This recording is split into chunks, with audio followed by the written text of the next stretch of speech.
Bonjour à tous, ici Samuel Tousignan, entraîneur pour Proforma. Aujourd'hui, je viens vous parler d'un programme de renforcement. Je ne viens pas vous dire que le renforcement est très important pour prévenir les blessures parce que les physiothérapeutes utilisent le renforcement même de cette manière pour prévenir les blessures. Je ne viens pas non plus vous dire que le renforcement peut faire des gains sur la performance de 3 à 5 %, mais je viens plutôt vous expliquer c'est quoi la méthodologie de renforcement que je vous propose aujourd'hui. OK, cette ligne-là sur le plan de programme qui dit 5 blocs, 1 mois par bloc.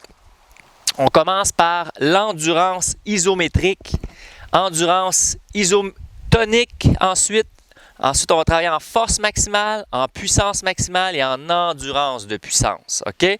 J'explique pourquoi c'est important de suivre cette progression-là sur la feuille, mais je veux vous expliquer visuellement c'est quoi ça ressemble à un exercice qui évolue selon cette planification-là. OK?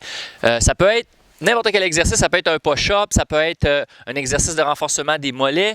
Aujourd'hui, je vais vous montrer pour un squat. OK?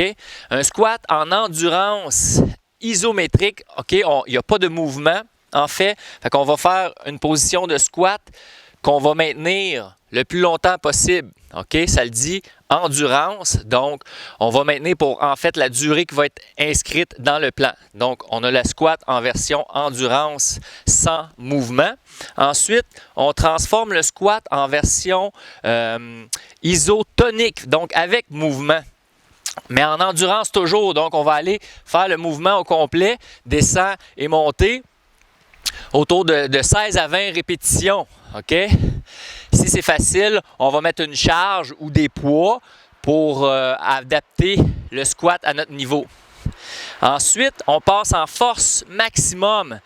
Là, on va faire moins de répétitions, entre 4 et 6 répétitions, avec des poids, avec un sac à dos, pour que ce soit difficile après la dernière répétition, qu'on ait de la misère à se relever. OK?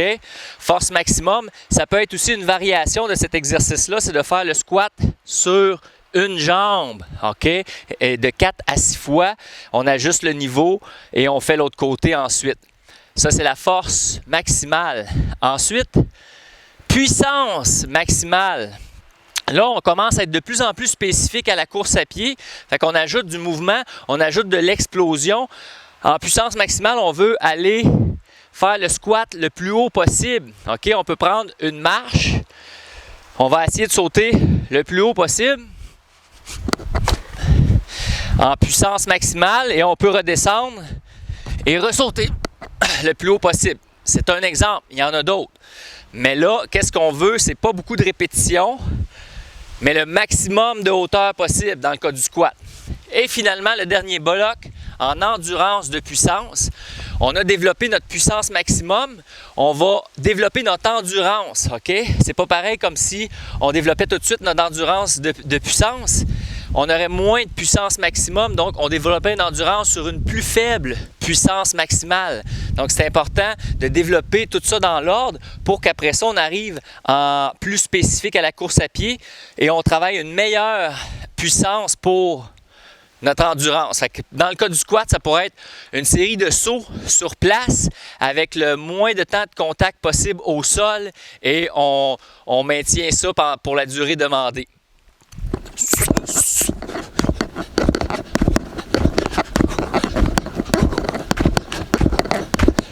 Ça serait la finale.